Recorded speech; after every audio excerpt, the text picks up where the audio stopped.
agarsiise ulaalaan takkaanuu ilaallee yeroo akka qaamni kiyya otooluu bahee akka qaamni kiyya nama kaafachiisu malee akka qaamni kiyya qaama wallaahi akka qaama eegeen tiyya akka eegee indoom eegee Itoophiyaan jirtu eegee Arabaati faranjiiti malee. Hin beekan qaama kiyya wallaahi hin beeka. Namni jechi bakka hin jiraamere nama seenaa hin jiraamere.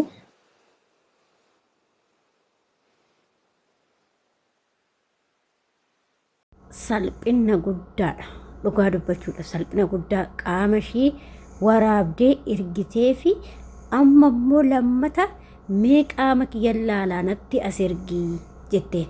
Ishiin inni yoo tana viidiyoodhaan ishii waraabaa jira. Garuu isheen immoo waan na waraabu seetee hisseetu jechuudha. Ajaa'ibaa barkunuu akkanaa bare. Adaraa keessa nuti obboloota koo of eeggadhaa. Nama walii haasoftanii fi abbaa irraan haasoftanii of eeggadhaa. Yeroo baay'ee jechuudha. Ijoolleen keenya dhiiraasi sossobanii raawwatanii sababa qarshiitii fi viidiyoo si waraabanii miidiyaa irratti gadi lakkisu. Kanaaf of eeggannoo guddaa godhaa yeroo baay'ee ijoolleen keenya shamarranii ofuma keechanii qaama keessa waraabdanii ergitanii booda immoo dhiirri gadi lakkisa jechuudha. Qarshii yoo isin erguufi waa ta'an qaama keechan gadi lakkisa jechuudha. Ashamaa akkam jirtu hordoftoota kabajamtoota chaanala kootii kan biyya keessa kan biyya alaa bakka jirtan itti nageenya maqeessinaa baay'attu akkam jirtu ana obboleettiin keessa nagaa guutuun qaba galata waaqayyoo isinillee baga nagaa taatanii baga jiraattan jecha. Egaa akka hordoftoota kiyya warroonni immoo chaanala kiyya afaaraa taata sabskraabii gochuudhaani maamila keenya ta'a warri ta'aa jirtan galatuumaa ulfaadhaa isin jedha obboloota kooyi. እና akkuma viidiyoo jalqabaa irratti dhageessanii obboleettiin keenya tokko dhiira waliin duraas qaama ishee waraabdee ergiteef turte.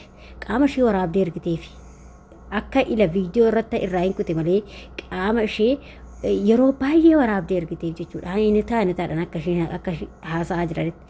Garuu inni immoo maal godhaa ammallee sagalee ishee kana viidiyoodhaniin oduu haasa'anuu viidiyoodhaniin ishee waraabee jechuudha. Waraabee miidiyaa irratti gadi lakkisee jechuudha. Laa salphina gana ga'u jechuudha. Dhugaa dubbachuuf ijoollee of qusadhaa yeroo nama itti haasoftan jechuudha. Eenyutu akka haasoftus nama maal akka haasoftullee of qusadhu. Maaliif namni sun viidiyoo si waraabee akkuma amma mucaa kanaa viidiyoo irratti yannoo irratti miidiyaa irratti gadi lakkisaa jechuudha. Of qusadhaa dhugaa waaqayyoo shamarran keenya jechuudha. Waan hin taane miidiyaa irratti naasu. Maaliif namni si arguu danda'a. Obboleewwan keessi arguu danda'u, waatiin keessi arguu danda'u, haati kee abbaan kee gaafa si argan qaanii guddaa. Namoonni biraallee rakkoon qabume sin beekani. Warri si beeku yoo si arge sitti hin qaanoftaa jechuudha. Innaa kanaafiyyuu miidiyaa irratti waan hin taane naasa'inaa. Dhugaa dubbachuuf ebeelu na jaalataa, eersi kun na jaalataa, dhiirri kun naaf du'aa, innas akkas ta'e jettee qaama keetis waraabdee erginiif. Maali qaama kana waaqayyoon itti shafanadhaan nuun jedhe isin maaliif waraabdanii warma dhiiraa kana argitu waan shamarran keenya kun na ajaa'ibda gisee tokko tokko. Akkamitti namni qaama ofii kana sattaraa jedhan isin immoo waraabdanii raa'atanii kaatanii dhiiraa argitan maalidha? Sanuu keessaayyuu iddoo kabajaa qabdu dhaxxanii waraabdanii dhiiraa argitu jechuudha. Amma suuraa naa ergisiin jedhe hin argitu garuu bakka qaama waraabi jedhe san waraabdanii argitan jechuudha. Neever dhugaasiin jedha obboloota koo. Kabajaa fi barcumaa fi kabajaa abbaatuuf jalatti qabaa jedha Oromoon keenya gaafa mummaa. Kanaaf wanta safuu eeggatillee nuti of jalatti qabuu qabna ijoollee shamarranii kun jechuudha. Shamara amantaa feete hordofi amantaa kamiyyuu keessa jiraadhu qaama kee waraabee ergi kan jedhu jiru. Maaliif qaama keessatti haradhu jedha malee.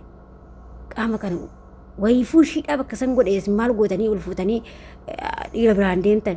Wama abbaa manaa kee ta'e yoo abbaa manaa kee ta'e si bira hoo jiraate akka barbaade si gochuu danda'a. Kasanii achi yoo inni halaala iyyuu sirraa jiraate yoo fagoo bakka fageenyaa wayii sirraa jiraate maal gootaa qaama keetti waraabdee ergite. Abbuma dhirsa keetu yoo ta'e dhirsuma seera ni kaawoo seera wayii kasirraa qabu yoo ta'e jechuudha.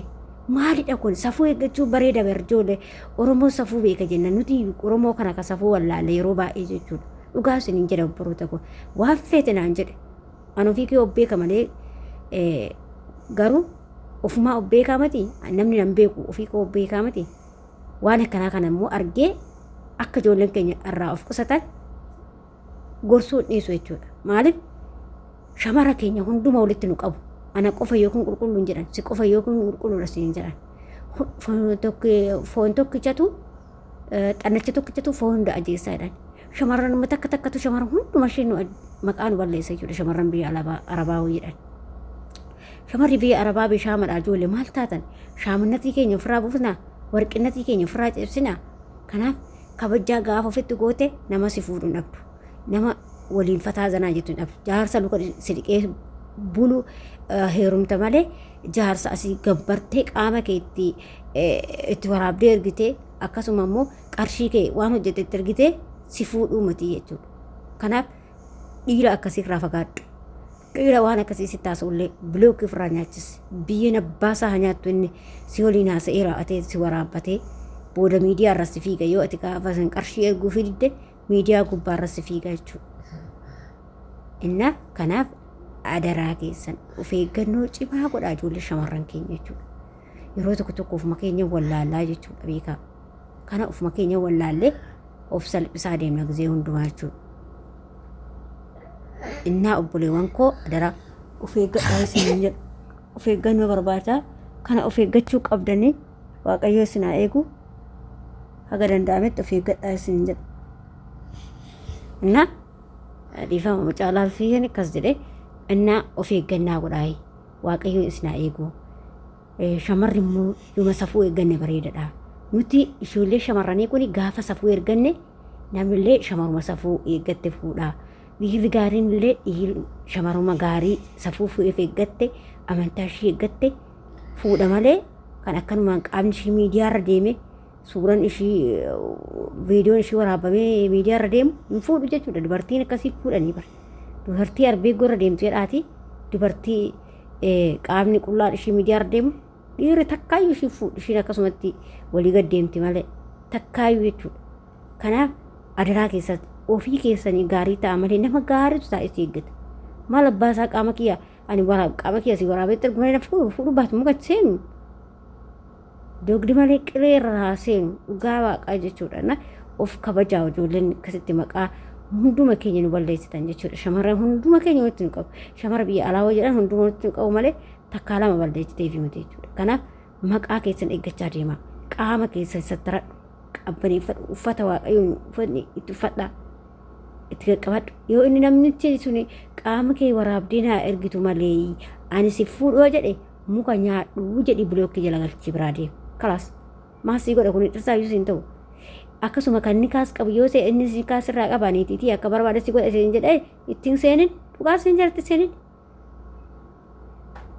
Dhugaa siin jedha obboleetti kottee seenin waan akkasii dhirsa kiyyaa akkasa wajjin ta'a jettee akkas hin ta'e. Ijoollee baay'eedha kan akkasii salphachaa jiru.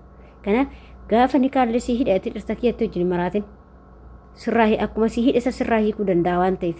Gaafa ati fakkeenyaaf eeyyan nikaa hidhuun waan akkuma hidhe sanitti hiikkata jechuudha bara.